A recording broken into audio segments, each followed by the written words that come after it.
Little Miss Helpful by Roger Hargreaves. Little Miss Helpful was one of those people who love to help other people, but end up helping nobody. Do you know what I mean? I mean, for instance, like the time when one of Mr. Tall's shoelaces came undone.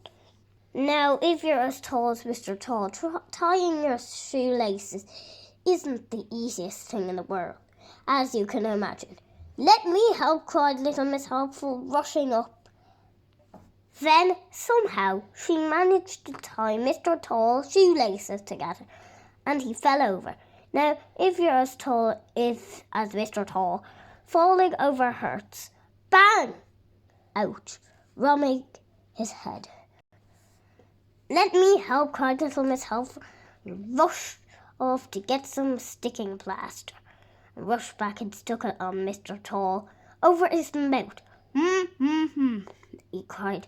He was trying to say, "Take it off," but that's rather difficult when you have a sticking plaster stuck over your mouth. Little Miss Helpful looked at him with concern. "Let me help," she cried, and ripped the sticking plaster off his mouth. "Ouch!" he cried. "That hurt. Would you like me to get some cream for your sore mouth?" she asked anxiously. "No," he groaned. "Go away." And you know what I mean about people like Little Miss Helpful who help nobody? Last year in April, I think it was, Mr. Happy woke up feeling not very well. The doctor had to be called, and he came to Mr. Happy's house, which was on a hill by a lake.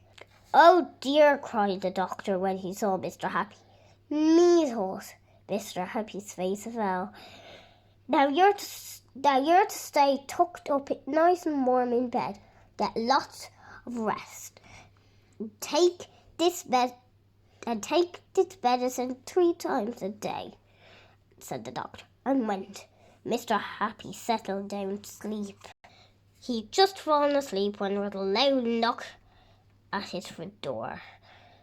"Oh dear," groaned Mr. Happy, and staggered off to open it. "Can you guess who it was, can't you?" "I've come to help," she cried. "But," protested Mr. Happy. "But nothing," cried Little Miss Helpful. "Now off to bed while I get on with everything." She looked around. "This place needs a good clean," she said. Mr. Happy had just dropped to sleep when Miss Helpful poked her head round his bedroom door. "Have you got a scrubbing brush?" she asked. Poor Mr. Happy had to get up, show her where it was, and then he went back to bed. Sleep.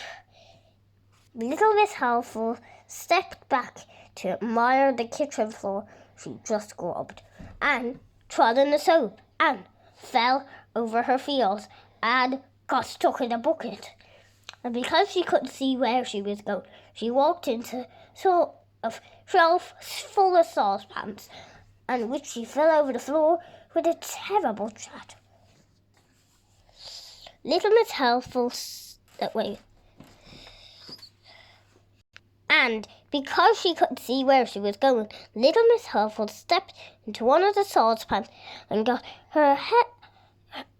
it stuck on her foot. And because she had to hop, she fell over against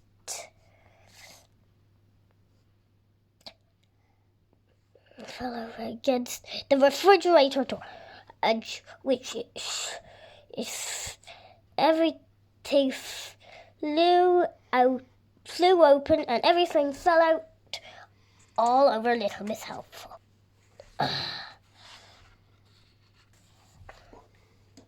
Poor Mr. Happy woke with a jump and a terrible combination. He groaned, got out of bed, went to the kitchen door. He couldn't believe his eyes. There in the middle of a pile, broken eggs and a scrubbing brush and rolling saucepan and a lot of water and spilt milk and squashed butter, bent saucepan lids and a piece of soap sat Little Miss Helpful, with a bucket on her head, a saucepan on her foot. Help, came a voice from inside the bucket. Mr. Happy seized the bucket and pulled as hard as he could, and pulled and pulled. Pop! The bucket came off the top of Little Miss Helpful's head like a cork out of a bottle. Mr. Happy shot backwards like a bullet from a gun. Crash! He went flying through the kitchen door. He shot across the garden, straight through his garden hedge. He rolled down the hilly field behind his garden, faster and faster, and splash! He finished up in the lake with a bucket in his hand. The little figure with a saucepan on one foot came half running, half hopping out of Mr. Happy's house. "Let me help," she cried.